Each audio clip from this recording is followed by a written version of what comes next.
welcome back to the Growth Gathering. We are in the Beyond the Plate series. So we love nutrition. That is the driving force in your health for sure. But there are other levers to pull and to really be aware of. And so our second one is sleep. Yep. Sleep. We're talking about sleep. And, it's funny. I don't think outside of this area of my life, through Optavia, getting healthy, Nobody coaching, talks about it. I never once thought about my sleep. Other than in college, I was fully aware that I needed more. Yeah. And then I went through a season of working from home and having littles and all that. And I was like, okay, I need more sleep. Other than just knowing I need more, Nobody talks about it. Had no idea. Yeah. The science, how important. This might very well be your first time ever actually learning about and thinking about sleep, but we hope that it will be that sort of fork in the road where things literally change for you, because sleep is massively important to your health. Well, and we know that anything, when it comes to our health, we have to be proactive. You have to be proactive with your food. You have to be proactive with your movement.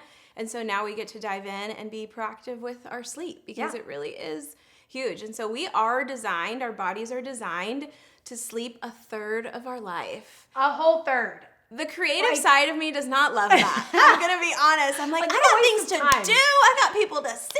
I got places to be. But where I need to be is in my bed, sleeping. And so we when we were planning this, we started talking about those times where we don't get enough, even in our healthy state, even with knowing this knowledge. You know how I should know better? We both, I think one of us said in the planning of this is do as I say, not as I do. Literally. Because even still, this is an area that we both admit it needs more work. It needs work. And so really just give some thought right now as you're listening to this. What does life look like on the other side of a night where I have not gotten good sleep? Where in your life does it show up? Yeah. Where do you struggle? And I know you mentioned for yourself it was food. And I know, people will say I'm a stress eater. I'm really not a stress eater. I don't know that that's an area. I was a emotion everything eater. I'm happy, I'm sad, and I've overcome that thanks to Optavia. But I would say if my sleep is off, I don't care. I will eat whatever. Give me the pizza. Let's just get drive-through. Where's my water cup? Did I even fill it up today?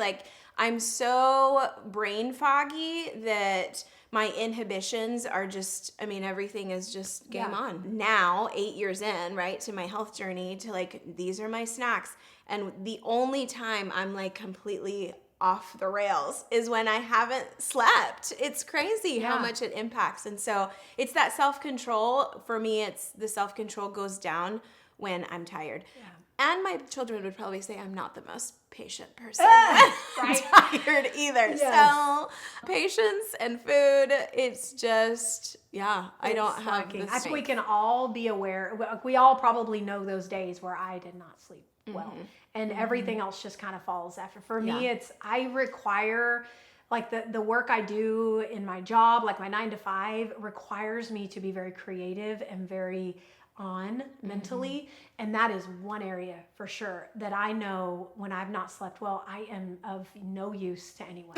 I'm of no use to myself. I'm of no use to my team. I am not a great boss. I'm a warm body here, and that is all. Truly, if I have, and you can anticipate it coming. If you know there's a lot going on and I'm going to come in late, and then I have whatever commitments I've made are going to only allow me 5 hours of sleep. I see this on the mission field a lot because we don't sleep much. And it's funny, I have a prayer. Oh my gosh. Oh, we've gone confessions. Yes, confessions. So I'm speaking to my believers right now, because there is a prayer that the Lord answers. Every time. Because there are times when you look at your day and that I'm going to be getting maybe 4 hours, 5 hours tops here. Yeah. And I will literally pray, Lord, give me supernatural rest, because I know on the other side of terrible rest, I'm just no good to anyone. I want to be present. I want to be sharp. I want to be creative. I want to be patient. I want to be able to make good choices.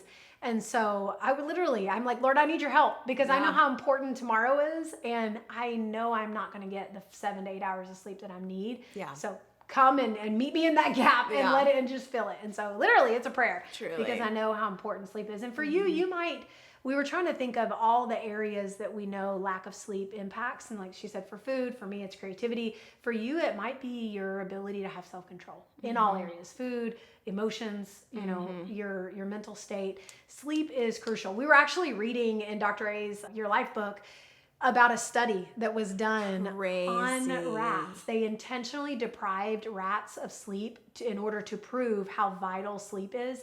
And do you know that 100% of the rats died within a month? Dead. Just, I mean, like 30 days. So sleep is like crucial to our survival. Like to our survival. But now we know how important it is. Like, how do we improve this thing? Yeah. And really, one of the things he talks about in the life book is bright line curfews. And so essentially it's starting in your mind, because when you know you can do, right? But starting to think of, okay, I have a curfew for specific things so that my sleep is improved, bettered. I think the first step is to improve your health. Like, where can I just get a little bit more sleep or more effective sleep? And the biggest one is caffeine. Big one. Yeah. The times I've seen or been out to eat or been with friends and they're like, you want a cup of coffee? And it's 8:00 at night. I'm like, you can't drink that, because I know from Dr. Anderson that your caffeine is in your system for 8 hours. And some people are like, oh no, I just go right to sleep. I'm like, you might be going to sleep, but are you getting deep sleep? Are you waking up every hour? Is it actual quality sleep? Our bodies naturally get about an hour and a half of deep sleep. REM cycle is several like hours. Minutes, yeah. Like that. Light sleep is the biggest chunk, but if you're only in light sleep, your body is not in that regenerative state where it's healing, it's changing, it's doing all the things it needs to do for your optimal health. And so anytime my deep sleep is off, and I will say, this is something you can choose to get. Some people have an Aura. I have a RingCon ring, and it will tell me my sleep every morning. And there have been days it's like, you got a 50. I'm like, if I get like an 80 or 90, I'm like, yes. And I can feel the difference, because awareness makes such a difference. Yeah. So when I'm aware, I'm like, oh, I can tell it's a 90 kind of day versus a 50 kind of day. And so with this timeline that Dr. A lines out, this is really giving your body the best fighting chance at a good night's sleep. So 8 hours before bed, no coffee. No coffee whatsoever. You go to bed at 10, that means 2:00. You do not get coffee after that. That office, like my mom runs a thrift store thing, and like there's a break room. I think they keep that pot of coffee hot all day long, and they just keep making it. So I'm gonna have to go in there and wreck shop. And decaf has caffeine in it still. A little bit. Even if you get really decaf. 8 hours would be all coffee, and then the next it says 5 hours all caffeinated. So that would be where the decaf comes in. Still sodas. Caffeinated. Green tea, anything with any amount of caffeine. Even regular iced tea has, Coke Zero. And all your like health drinks, so that's around 2 or maybe 4 o'clock. Tell me why that's when we go grab the Celsius. Yes. And it's got caffeine in it. So we just need to be really careful. So 8 hours before bed, no coffee. 5 hours before bed, no caffeinated drinks whatsoever. Like, that's your cutoff. 4 hours is exercise. So if you exercise in the evening, you are activating all kinds of things, including your brain. And apparently it takes 4 hours for your muscles to wind down for you to get an actual really good night's sleep. Yep. Well, that's your cutoff. 4 hours before bed. Make sure you're not exercising past that. So try your best to get your exercise in. It's actually what I did last night. Did that yesterday. And I did not sleep great. I was up a couple of hours, and I normally sleep through the night. I've really worked hard on this timeline we're telling you. And I'm also on hormone replacement therapy, which helps with sleep. Anyway, and I didn't. I worked out like 2 hours before bed, and tell me why. I was up every other hour. Like having all these, it was like kind of fun stuff because I had creative ideas, but I want to be asleep, not come up with creative ideas. So 3 hours before bed is alcohol, so that glass of wine at the end of the night is not serving you well. And for a lot of us who have walked through, you're in fat burn or you're on, the Optavia, one of the plans, alcohol is something that we omit, obviously because of how it stops fat burn completely. It stops actually everything. So it doesn't matter what you just ate, your body's not digesting it. And so then when you add alcohol back in, I felt the difference. I remember not having any alcohol while I was on plan, and in the fat loss phase, and then I had a glass of wine. I was like, man, What is happening? Yeah. I didn't realize how much it affected my sleep. Sadly, probably because it was just a norm before, and I just didn't even understand the difference that it made because I was so used to it. And so, yeah, no alcohol. So those nightcaps and evening wine. Yeah. Sounds like a good idea in theory, but it truly is messing with your sleep. And you can literally Google all the science of that, but you want to just know that 3 hours before bed, cut off alcohol. Yeah. Don't do it. Okay. This one's hard because I love pillow talk. 2 hours you're not supposed to work, which that one's probably easier for people, but serious conversations. And That's I'm when like, we have them when? all. All of Like them. the hubby, that's when we talk. The kids went to bed and we gotta like hash through something So and have hard. some serious conversation So hard. because we haven't had a minute. Yeah. I really struggle with this one Yes, because it's hard. we have little kids, and as adults, you don't get to have conversations until late at night. But 2 hours before bed, you're not supposed to have serious conversations. Yeah, so no work I'm like, and no stressful, serious conversations. but when? When am I supposed to talk to my husband about the serious things? Whoever wrote that this we didn't need have to- little kids. That- That's all I think know. what it is. Maybe it's this season. In this season, It's true. it's just hard to do because y'all Yeah. know the little kids will just take up your whole day, and you're juggling, taking them places. But even when they're older, y'all are always like on the go. When do you have serious conversation if it's not at night? Also, I just love pillow talk. So All I know is right now we sound just like the client that's like, eat every 2 to 3 hours. How? Because look, 100 ounces of water. That's How? not possible. Here's what we know. This is another way that the world is not set up to support Yeah. a transformed, healthy lifestyle because the world has set us up to believe that it's impossible 2 hours before bed to have peaceful conversations. Yeah. Because, I mean, literally, we're living proof. But we know that science supports 2 hours before bed not to engage in work, try to cut that off, and serious conversations. Like with everything in you, try to. So, like we say, we always ask, how can I? How can I? And clearly, this is an area we both need to work on. Yeah. Right? Yes. But this one's tough because And the next one is even worse. it is. We're challenging you to ask yourselves, how can you create a life that cuts off work and serious conversations 2 hours before bed? Yeah, because for the best we optimal know sleep. we know that that's what science supports. Yeah. Now, 1 hour before sleep. This one's tough. Do as we say, Not as we do. Because 1 hour this is before not bed, one. we want to cut off all blue lights, all access to screens, phones, TVs. He calls it the digital sunset. Yeah, That's what Dr. Ray says. everything digital Starting is to turning down sunset, an right? hour before bed. Yes. So that show that we fall asleep to, it's not helping. It's not helping our helping you. sleep. Your phone by your bed. That one, I think I need to get like a real, I don't know if they still make real clocks. Is that a thing? You can go to the store and buy like a real clock. Yeah. Because I'm so used to just plugging my phone in, and it's my alarm clock. It's my, I'll tap it just to see what time it is. But that digital blue light is activating different things in my brain anytime I do that. And tell me why. Also, sleep is something I'm currently working on. It's something I'm active about currently. My ring will tell me how much sleep I've gotten, how well my sleep is, my deep sleep, my REM sleep, my light sleep. And so I'm actively working in this area. And tell me why. I mean, I legit wake up at like 12:30, 1 a.m. almost a few times a week and figuring out. But I will turn on my phone and then go shopping on Amazon. I will send a text to somebody. And the bad thing is now Apple has this send later feature. So I can write a text out at 1 a.m, but I don't send it till 7:30. So I'm not bothering anybody. I think I just called you out about that this morning. When I got here, I was like, what are you doing up and texting at 1 a.m.? I didn't send it later. This is why you need a healthy community to hold you accountable. And call you out. Because this is so crucial, you guys. This sleep is so crucial to our health. I mean, we are intended to spend a third of our life recovering, sleeping in an regenerating. unconscious state.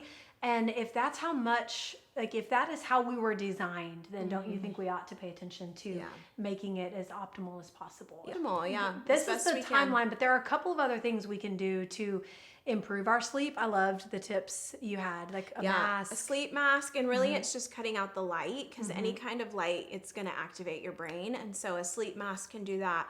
If you've got blackout curtains, that can do that too. But my personal favorite, y'all, I cannot sleep if I don't have a sound machine.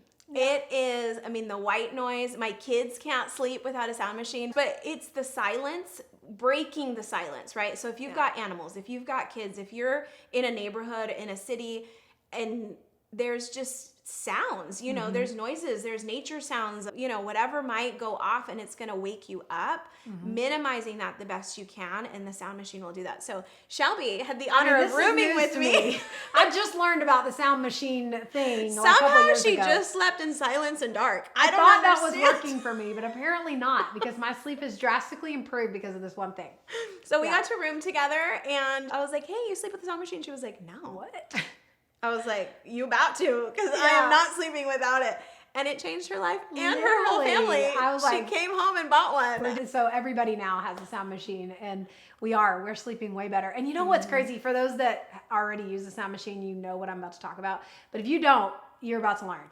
So you're in this like really peaceful state. And when you wake up and it's time to get out of bed, you turn your sound machine off. Instantly. The energy changes in the room. Instantly. Like you're clicked and you're up. And if I want to wake up my children or my husband, turn it off. Yep. And they sure do just pop right up, and it's that sound. So ideally you phase it out, you're like at the slow it club down. where they turn it down. Did not know that. Good. That instant wake up is totally fine too. So, but then also the one that's recommended is just cold temperature, keeping your room around 68 degrees or below, because the cold will bring your body temperature down. And apparently you get better sleep like that. So nice. That's not one I've heard. Meditating before bed is really helpful. A breathing exercise, even just journaling, like dumping out the thoughts in your mind so that you're releasing some of that. Anytime we can take it from our brain and put it on paper, that's where journaling or writing down like a brain dump list of like, these are all the things I have to do, so that your mind doesn't think it has to hold on to it. Good. So dump it out and then lay down and get some restful sleep. But here is the biggest difference. And when I heard this, I was like, okay, I have got to get better in this area, is if you get less than 6 hours of sleep, less than 6, which I think is a lot of people. That was me. We looked it up, and it was like the average American sleeps, 6.8? 6.8. But under 6 hours instantly increases your risk of obesity. So if you are fighting, like I am contending and fighting for my health every single day, I need sleep, because that risk is immediate. Less than 6 hours regularly is immediate risk of obesity, simply because I'm tired, I have less self-control, my food boundaries are not up, my patience is not high, I might be skipping my workout or my movement the next day, so I'm more lethargic, so I'm more sedentary. The obesity will rise up immediately. So I know every single one of us wants to keep the weight off the lost, and literally get some sleep. Go to bed. Right? So yes, we know this is crucial, but we also know this is just part of all of the things that go beyond our plate. Last week we talked about movement, we've talked about sleep, and next week we have another key component to what health looks like beyond the plate. And we're really excited to dive into that more with you next week. We want to see you on the Growth Gathering, so join us 8 a.m., noon, and 7 p.m. Central. This is where we are gathering. We know that when we gather, we grow. And so we want to see you on those. And so we're meeting in our GroupMe app. So we want to connect with you all outside of this podcast here. So we hope that you're taking advantage of those opportunities, because we truly want to be a part of your journey in real life, like in real time. So connect with us there. And until then, keep growing, keep gathering, and we'll see you soon.